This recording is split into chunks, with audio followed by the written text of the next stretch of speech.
எல்லோருக்கும் வணக்கம். சமுதாய சீர்கேடு பற்றி போன தடவை போட்டிருந்தேன். அதோட கண்டினியூஷன் மனசுங்கிறது எந்த அளவுக்கு வேலை செய்யுது அப்படிங்கிறத பற்றி தான் நான் இந்த தடவை சொல்ல போகிறேன். வெற்றியோட அடித்தளமே மனசு தான். அது எத்தனையோ தடவை நான் சொல்லியிருக்கேன். அதை தான் இப்போ சொல்ல போகிறேன். நல்ல எண்ணங்களை வளர்த்து கொள்ளுங்கள். ஒருவர் சொல்கிறார் என்பதால் அதை நம்புவதும் பிறகு அதற்காக வருத்தப்படுவதும் மனிதர்களில் பலர் இப்படிப்பட்டவர்களாகத்தான் இருக்கிறார்கள். உதாரணம், நீங்கள் மற்றவர்கள் சொல்வதை அப்படியே செய்கிறீர்கள் என்றால் நிச்சயமாக தோல்வியை அடைவீர்கள். ஏனென்றால் அதை நீங்கள் ஆராயவில்லை. அதுதான் தவறு. ஆராயாமல் போனது உங்களுடைய குற்றம். ஒரு ஹோட்டலுக்கு போகிறோம். அழகாக அடுக்கப்பட்ட நல்ல உணவை நீங்கள் தேர்வு செய்கிறீர்கள். உண்டா இல்லையா? தேர்வு செய்கிறோம். பழக்கடைக்கு போகிறோம். நல்ல பழங்களை தேடி எடுக்கிறோம். பூக்கடைக்கு போகிறோம். நீங்கள் விரும்பிய பூவை தேர்ந்தெடுக்கிறீங்க. பிறகு ஏன் மற்றவர்கள் சொல்கிறார்கள் என்று அவர்கள் உங்கள் மீது திணிக்கும் எண்ணங்களை நீங்கள் செயல்படுத்துகிறீர்கள் என்று யோசனை செய்து பாருங்கள். உங்கள் வாழ்க்கை உங்கள் கையில், உங்கள் முடிவும் உங்கள் கையில்.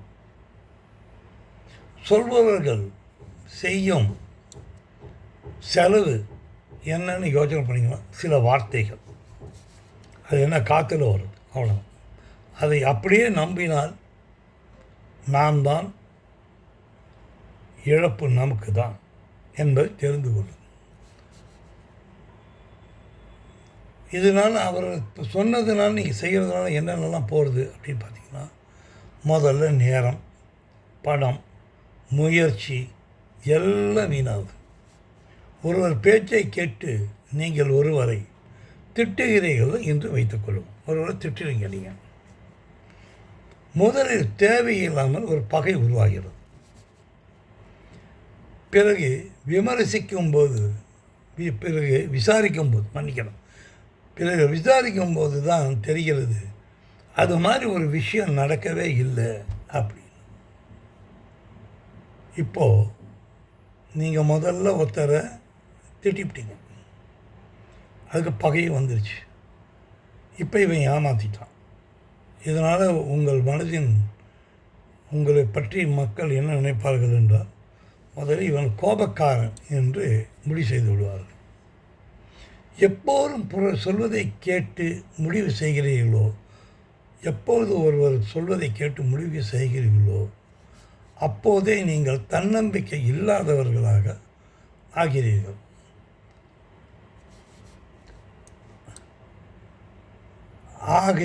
அதனால் என்ன நடக்கும் அப்படின்னா, உங்களுக்கு ஒரு ஆத்திரம் உண்டாகும், கோபம் உருவாகிறது. அதனால் ஒரு துக்கம் உண்டாகுது. துக்கம் உங்கள் உடம்பை கெடுக்கிறது. ப்ரெஷர் ஏறுகிறது. உடலில் ஒரு மாற்றத்தை அதை உருவாக்குகிறது. உங்கள் துக்கத்தை வெளிப்படுத்துகிறது. என்னடா துக்கமாக இருக்கே அப்படின்னு நண்பரை கேட்பான். ஏன் அப்படின்னா, துக்க ரேகைங்களுக்கு மூஞ்சியில் வராமல் இருக்காது. உங்கள் முகமே அதை காட்டி கொடுத்து விடும். மாற்றி யோசியுங்கள். நீங்கள் தீர விசாரித்து உங்கள் நண்பர் தவறான யோசனை சொன்னார் என்று அதை கடந்து சென்றால் மற்ற பகை உங்களுக்கு உண்டாயிருக்காது. மற்றவர்களும் உங்களை தன் இஷ்டத்திற்கு உங்களை இழுக்க முடியாது, ஆட்டுவிக்க முடியாது அப்படின்னு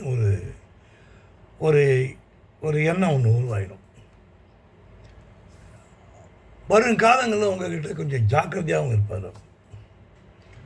உங்களுக்கு வருத்தம் வந்திருக்காது, முதல்ல வருத்தம் வந்திருக்காது. ஏன் அப்படின்னா, அந்த திட்டிலேயே அந்த இதெல்லாம் கடந்து வந்துட்டீங்க இல்லையா, வந்திருக்கா. அதனால் கோபக்காரன் என்று உங்களுக்கு பெயரும் வந்து இருக்காது. அதையே நீங்கள் அவாய்ட் பண்ணியிருக்கலாம்.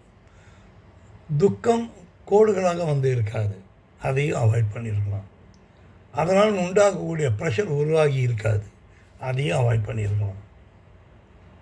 துக்கம் இல்லாத மனதில் சந்தோஷம் குடிக்கொண்டிருக்கும்.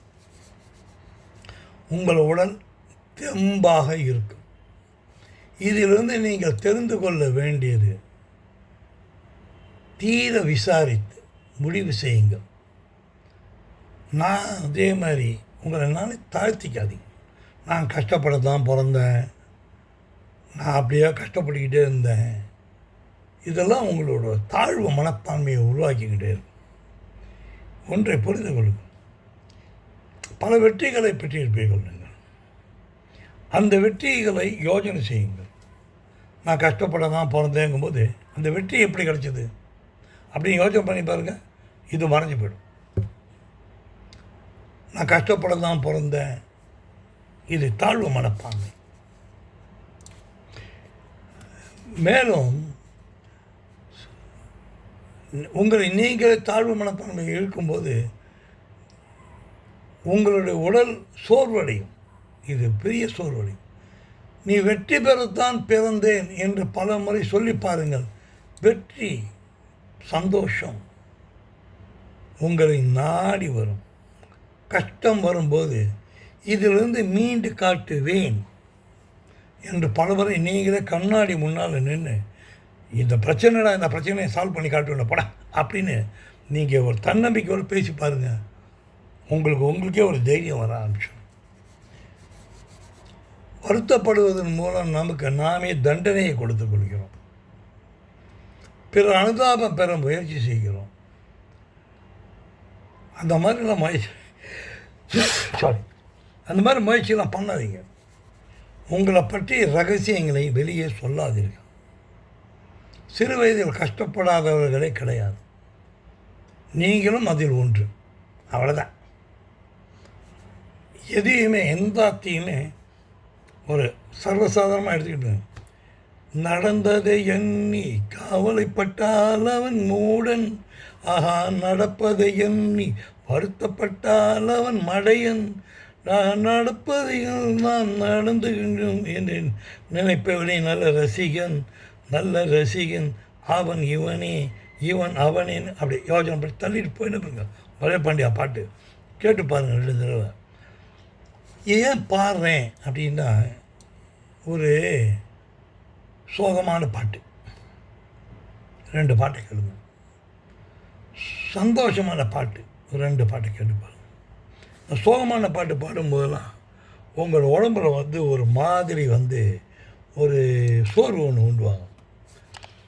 அதே சும்மா எம்ஜிஆர் மாதிரி உண்டு என்று நம்பி காலை வீடு, அதில் உன்னை விட்டால் ஊறியது காவலை வீடு, 2இல் 1 பார்ப்பதற்கு தோலை நிமிர்த்து நீ கொண்டு வந்தது என்னடா மீசை முறுக்கு, ஓய் நெஞ்சம் உண்டு நேர்மை உண்டு. பாட்டு பாடி பாருங்க, மனசில் ஒரு தனி தெம்பு வரும், சந்தோஷமான சூழ்நிலைகள் உருவாகும். பாட்டை கேட்கும்போது மனசுக்கு ஒரு சந்தோஷம் ஒன்று உருவாகும். மனசை எப்போவுமே ஒரு சந்தோஷமான நிலைமையில் வச்சுக்கோங்க. இவன் சொல்கிறான் அவன் சொல்கிறான் எல்லாம் நடக்கும். இன்னொருத்தர் நீங்கள் இந்த வருஷம் வெயில் ஜாஸ்தியாக அடிக்கும் போல் இருக்குது, வருஷம்னா வெயில் அடிக்குது, எப்போ அடிக்கலை. இன்னொருத்தர் மழை நிறையா போகும் போல் இருக்குது, 2 நாளாக ஒரே மழை கொட்டுதில்லை அப்படின்னா, வருஷம் தான் கொட்டுது அப்படி சொல்லி பாருங்கள். இதாங்க இந்த பாயிண்ட்டு தாங்கம்மா.